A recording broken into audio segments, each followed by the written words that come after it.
Hello world and welcome, finally, to another episode of Ask Cossy, the only show on the internet where you ask me questions and, well, basically I answer them. So let's get started with a question from Jeff Scott. Now Jeff has two questions rolled into kind of one. Firstly, why haven't we seen Judgment on Gotham made into a movie yet? Is it because Batman fans can't see another comic giant on screen with The Dark Knight?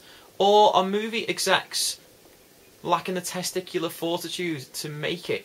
Well, I think the main problem is the fact that having Judge Dredd, for those who don't know, Judgment on Gotham is a crossover of Batman and Judge Dredd, and to have those two characters in a movie would mean massive amounts of money going out in licensing.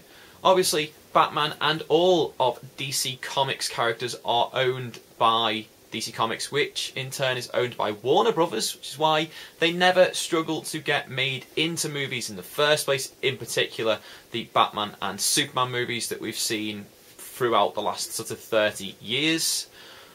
But Judge Dredd, while licensed by DC in the United States, is owned by the British publisher of comic book 2000 AD.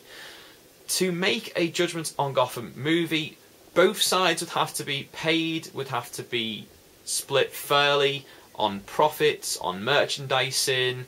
There would obviously be people from both sides trying to make sure that the characters are portrayed correctly, and therefore it just becomes a massive headache. And that is probably the main reason why you will never see crossover movies like we see crossover comic books. The second question Jeff asks is, in your opinion, will spoons continue to be second best to forks, or will one day there be an uprising so great it will tear down the walls of heaven? Well, it's basic.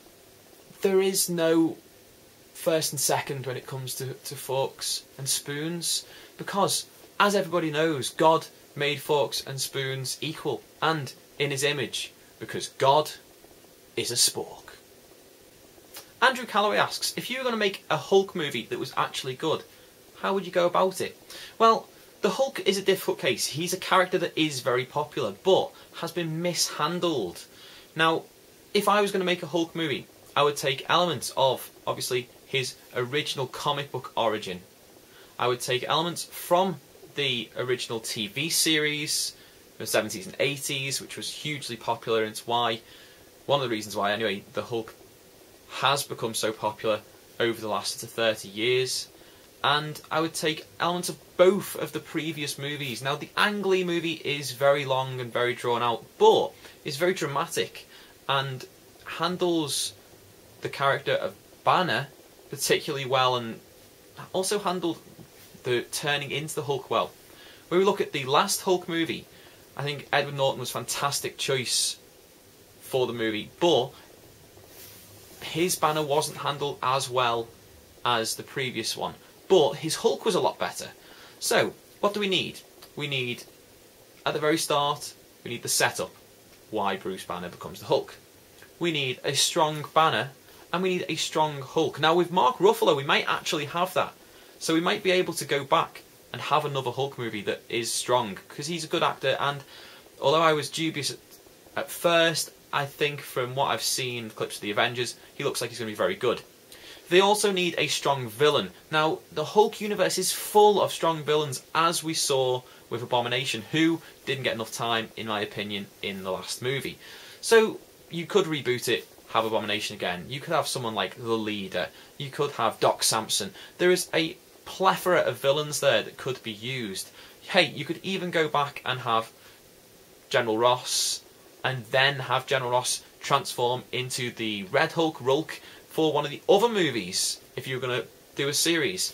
That's how I'd go about making a good Hulk movie. We need good plotting, a good Banner, a good Hulk, and a good villain. Got some quick fire questions now, so starting off with Mark Truman, where's the sun? There's only two answers to this question. Sun's in space, my friend, and if you don't like that answer, it's a proportionate distance away from the Earth for life to flourish. Next up, we've got Adam Waller, who asks, what is the age of consent in Bulgaria? It's 14. It's very similar to a lot of Eastern European countries, so just in case you were wondering, guys, age of consent in Bulgaria, 14. And David Aldous, who asks, what kind of tamale do you like? Hot tamale every day and every night. Doesn't everyone? Chris Devani asks, who would win in a fight, the Hulk or the Thing? Now, this isn't as hard as you might think. Both very strong, both won't give up, but the Thing has limits to both his strength, dexterity, endurance, whereas the Hulk, according to the comic books, has no limits, and as long as he's getting hit and getting angry, it actually increases all of those things. So without a doubt, and this has happened numerous times in the comic books, when they have fought, the Hulk will win in a fight with the Thing. Okay guys, as always, thanks for watching. If you liked this video, click on the like button down there and let me know you liked it. If you want to leave a comment, comment boxes are below. Also below is the description box. You click on that, there's a link to my Facebook, to my Twitter, to my Tumblr. Share this video with all of your friends via your, social networking sites, emails, carve it on a rock, throw it at them, whatever. Just share it, favourite it, show the love to Great One Cossy's channel, to my channel. And if you missed my last video, there's a link just there. You can click on that, pop out, and watch that also, because, you want to be up to date on what's been going on, right? Yeah, you do. Until next time, guys, au revoir.